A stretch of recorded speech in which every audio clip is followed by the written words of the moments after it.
कुरूर सिंह कानपुर में मैं अनुपम शुक्ला आपका हृदय से स्वागत करता हूँ।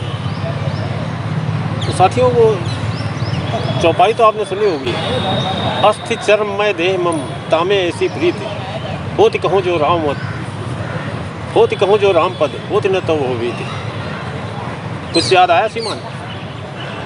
ये तुलसीदास जी की पत्नी, आप अगर उस कथा को याद करें कि पत्नी के परासक्त होकर गरजती बरसती कड़कड़ाती बरसात की रात में अपनी पत्नी के घर पहुंच गए थे और उस खिड़की से लटकते हुई रस्सी को, जो कि असल में सांप था, पड़कर उनके कमरे में पहुंच गए थे और उनको लगा कि मतलब मेरी पत्नी खुश हो जाएंगी कि इतना मुश्किल कार्य करके मेरे पास आया है।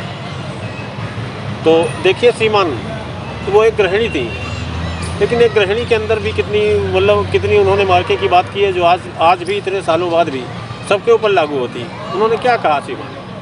अस्थि चर्म मैं देह मम तामे ऐसी प्रीत होती कहूँ जो राम पद होती न तो भवभीति।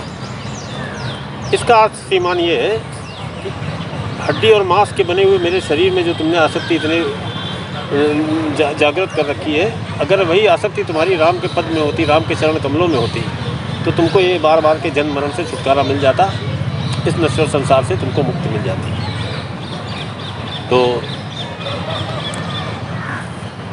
इसका तात्पर्य मेरा ये है श्रीमान, मैं ज़्यादा आपका वो पकाऊंगा नहीं आपको।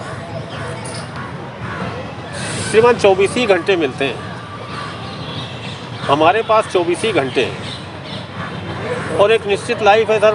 17-18 साल के होते होते समझदार होता है इंसान, फिर जो है 50 के बाद 6 होने लगता है और फिर उसके बाद केवल अनुभव का खजाना रह जाता है, आदमी किसी लायक नहीं रह जाता है, जो एक सच्चाई है। फिर उसके बाद उसके जाने का एक हो जाता है कि भाई उसको जाना है, और उसमें से भी नहाने में, खाने में, जीविका कमाने में ढेर सारा समय निकल जाता है। तो श्रीमान इस जीवन में किन्हीं नकारात्मक बातों के लिए स्थान या समय कहीं बचता है क्या श्रीमान? छोटी सी बात है। मैंने किसी अंग्रेज़ के बारे में पढ़ा था, कहीं पता नहीं कहा, कहीं वीडियो देख, कि वो कहता था कि मुझे 10 का नोट उठाने के बजाय, वो ज़मीन पे जो मेरा 10 रुपये का नोट गिर गया है उसको उठाने के बजाय मैं अपने काम में लग के और कमाना पसंद करूँगा।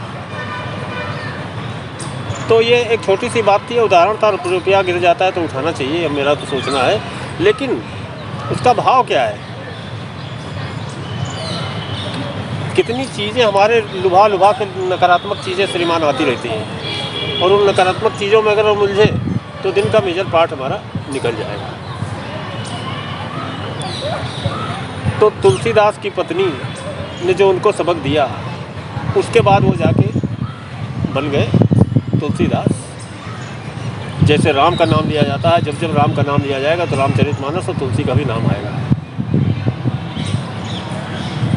और दूसरा भी उदाहरण श्रीमान वाल्मीकि का, छोटी सी घटना है। जैसे मैं कहता हूँ, अगर आप मुझे समय दे रहे हैं तो सबसे कीमती चीज़ मेरे साथ आप यही कर रहे हैं। मैं आपका शुक्रगुजार हूँ जो आपने मुझे 5-7 मिनट का समय दे रखा है। श्रीमान वाल्मीकि की नहीं, अंगुलीमाल की कथा बताता हूँ। अंगुलीमाल जो है हत्या करके लूट लेता था और उसकी उंगली काट के माला बना लेता था। बड़ा कहर था एक ज़माने में उसका।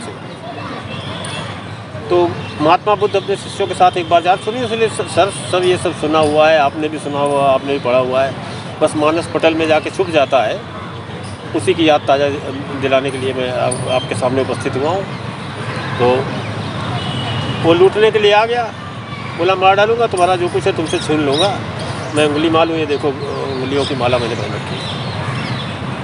तो उन्होंने कहा ठीक है, तुम मुझे लूटना चाहते हो लूट लो, लेकिन मेरी एक शर्त है। बोले क्या? मेरे सामने कोई शर्त और नहीं चलेगी, लेकिन अच्छा चलो बताओ, तुम साधु संत की तरह दिख रहे हो, तो मुझे कुछ बताओ, मैं तुम्हारी बात सुनता हूँ। बोले तुम ये जिनके लिए ये पाप कर्म कर रहे हो, जिनके लिए ये पाप कर्म कर रहे हो, क्या वो ये तुम्हारे इस पाप कर्म में भागी होंगे? कभी तुमने जानने की कोशिश की? बोला नहीं, वो तो मैं तो परिवार के लिए करता हूँ। तो परिवार क्यों नहीं होगा? निश्चित रूप से होगा। बोले अंगुलीमाल तुमको बहुत गलतफहमी है, मैं यहीं हूँ, मेरा वादा है कि मैं कहीं जाऊँगा नहीं, तुम जाके अपने घर के से पूछ के आओ।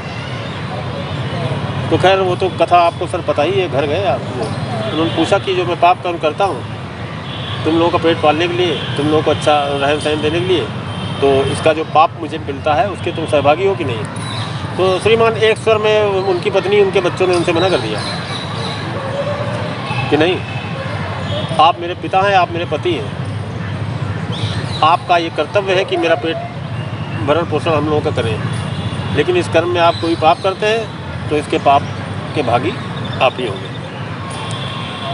तो पुरानी कथा है, आपको पता होगी, मैंने केवल याद दिलाया। तो श्रीमान यही होता है,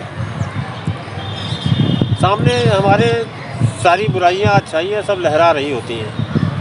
अब हमको देखना है कि हम किस रास्ते पे चलें और क्या करें। और श्रीमान कोई भी चीज़ तोड़ना उखाड़ना बहुत ईजी है, चाहे वो पौधा हो, चाहे संबंध हो, चाहे जो भी हो, उखाड़ना इज ऑलवेज ईजी। बट कोई संबंध बनाना, चीज़ों को जोड़ के रखना, सहेज के रखना, लोग आपको पॉजिटिव रूप में जान पाएँ, ये कठिन होता है। तो जीवन में कठिन रास्ता ही तो अपनाना चाहिए श्रीमान। आसान रास्ते पर तो सभी चलते हैं। जीवन में कुछ अपना होना चाहिए, जीवन में कुछ ऐसा होना चाहिए जो हमारा अपना हो। मेरा यही संदेश है। आपका दिन शुभ हो।